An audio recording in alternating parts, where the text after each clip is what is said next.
आखिर क्यों हुआ था भगवान विष्णु और भगवान शिव का युद्ध, जाने इसके पीछे की रोचक कथा। हिरण्यकश्यप का वध करने के बाद नृसिंह अवतार को शांत करना बहुत ही मुश्किल हो रहा था। इसको शांत करने के लिए भगवान शिव ने भी अवतार लिया था। आइए जानते हैं कि आखिर भगवान शिव ने अपने किस अवतार से विष्णु जी के नृसिंह अवतार को शांत किया था। नमस्कार दोस्तों, छोटका बाबा चैनल पर आप सभी का स्वागत है। यदि आप भी जानना चाहते हैं कि आखिर किसकी जीत हुई इस लड़ाई में, शिव हरे या विष्णु, तो वीडियो को लाइक और चैनल को सब्सक्राइब जरूर करें और हाँ, कमेंट में जय सनातन धर्म जरूर लिखें। चलिए शुरू करते हैं।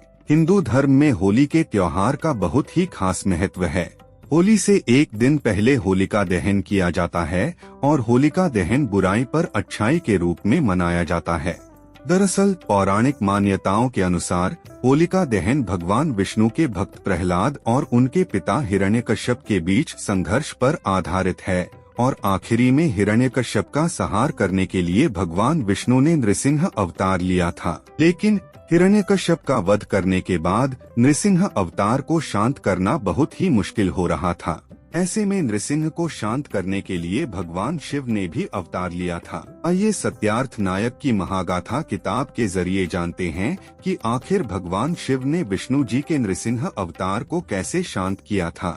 हिरण्यकश्यप के अंत से सभी अत्यंत प्रसन्न थे, देवता हर्षित थे, मनुष्य आनंद से झूम रहे थे, पंचतत्व उत्सव मना रहे थे। तभी कुछ ऐसा हुआ कि सभी सन्न रह गए और उस गर्जना को सुनने लगे जिसने पूरे ब्रह्मांड को अंदर तक हिला दिया था। एक क्षण पहले उस ध्वनि ने सब लोगों को हर्षोल्लास से भर दिया था, किंतु अब वही आवाज उन्हें भयभीत कर रही थी। विष्णु जी ने एक संकट का तो अंत कर दिया था, किंतु साथ में एक नया संकट उत्पन्न हो गया जो पहले वाले से भी अधिक भयंकर था।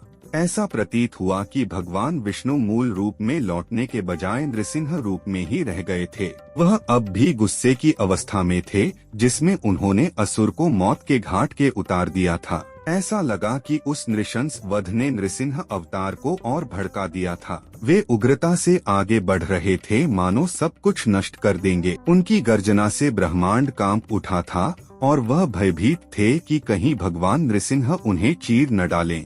ब्रह्मा जी ने तुरंत प्रहलाद को विष्णु जी से प्रार्थना करने को कहा। प्रहलाद ने हर संभव प्रयास किया, किंतु कोई लाभ नहीं हुआ। फिर ब्रह्मा जी ने शिव जी की ओर देखा। ब्रह्मा जी ने शिव जी से कहा कि श्री हरि ने आपके रुद्र तांडव रूप को शांत किया था, अब उन्हें नियंत्रित करने की आपकी बारी है। इस पर भगवान शिव ने ब्रह्मा जी को उत्तर दिया कि इस अवतार में रजस गुण की अधिकता है, क्योंकि इन्होंने हिरण्यकश्यप का रक्त चखा है। इसी कारण यह क्रोधाग्नि भड़क रही है।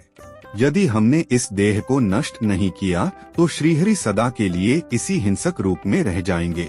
यह कहकर शिव जी ने अपना एक बाल तोड़कर वीरभद्र को उत्पन्न किया और फिर शिव जी ने वीरभद्र से नृसिंह अवतार को शांत करने के लिए कहा। वीरभद्र ने देखा कि नृसिंह अवतार नक्षत्रों के निकट खड़े गुर्रा रहे थे। वे एक एक करके सभी नक्षत्रों को तोड़ने का प्रयास कर रहे थे। वीरभद्र ने नृसिंह अवतार के सामने हाथ जोड़कर उनसे शांत होने का आग्रह किया। उन्होंने नृसिंह अवतार से कहा कि शांत हो जाइए प्रभु, आप परम रक्षक हैं और आपने धर्म की पुनर्स्थापना लिए अवतार लिया है। नृसिंह के रूप में आपका उद्देश्य पूर्ण हो चुका है। यह अवतार मुखौटा मात्र है, इसे अपना चेहरा न बनने दें। इस बर्बर और हिंसक शरीर के नीचे आत्मा को न दबने दें। इसका अंत करके पुनः अपने परोपकारी स्वरूप में लौट आइए। लेकिन नृसिंह भगवान ने अंबर को खरोंचना शुरू कर दिया। उन्होंने झपटकर वीरभद्र पर भी आक्रमण किया तो उन्होंने तुरंत समर्पण कर दिया। वीरभद्र को पता था कि उसके लिए विष्णु जी का सामना करना असंभव है। वह पीछे हटा और फिर अचानक रुक गया। अचानक से कुछ विचित्र घटनाएं घटीं, जैसे सूरज छिपने लगा, नक्षत्रों की चमक फीकी पड़ने लगी, आकाश गंगा पर ग्रहण सा लग गया। फिर नृसिंह के समक्ष कोई प्रकट हुआ जिसके विशालकाय पंखों ने संपूर्ण आकाश को ढक लिया था। उनकी सरसराहट नृसिंह की गर्जना से भी तेज थी और उनकी चमक सभी नक्षत्रों के प्रकाश से अधिक थी। वीरभद्र भी घुटनों के बल बैठ गए और महादेव को देखने लगा। परंतु इस बार शिव जी उस रूप में प्रकट नहीं हुए थे जिस रूप में वीरभद्र उन्हें देखता था। इस युद्ध के कारण महादेव ने भी एक अवतार लिया था, नृसिंह जैसा एक प्रतापी शंकर रूप। उस अवतार का आधा भाग 8 पैरों वाले सिंह का था और शेष आधा भाग सहस्त्र भुजाधारी सुनहरे पक्षी का। उसकी कलगी में से अनोखा प्रकाश निकल रहा था और आंखों में चमक थी। उसके पंजे अत्यंत नुकीले और प्रचंड थे। शिव जी ने शरभ का रूप धारण किया था। नृसिंह ने जब ऊपर एक अन्य जीव को मंडराते देखा तो उन्होंने शरभ के पंखों को नोचने के लिए ऊपर छलांग लगाई। वह शरभ की आंखें फोड़ना और चोंच तोड़ देना चाहते थे, किंतु हिंसक नृसिंह जितनी ऊंची छलांग लगाते शरभ उतना ही ऊपर उड़ जाते। वह नृसिंह के ठीक ऊपर थे, किंतु हर बार उनकी पहुंच से दूर चले जाते। फिर शरभ ने झपट्टा मारा और नृसिंह को पंजों में जकड़ लिया और ऊपर उड़ गए।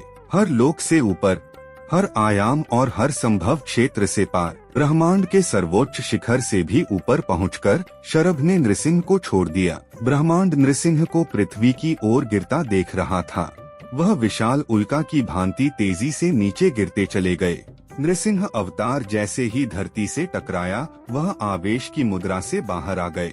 इस प्रकार विष्णु जी अपने अवतार से मुक्त हुए। तो दोस्तों, आज के लिए बस इतना ही। उम्मीद करता हूँ हमारे द्वारा दी गई जानकारी आपको पसंद आई होगी। मित्रों, अगर ये वीडियो पसंद आई हो तो वीडियो को लाइक शेयर जरूर करें और कमेंट करना ना भूलें। दोस्तों, अगर आपने हमारा चैनल सब्सक्राइब नहीं किया है तो सब्सक्राइब जरूर करें। और हाँ, लास्ट तक देखने के लिए धन्यवाद।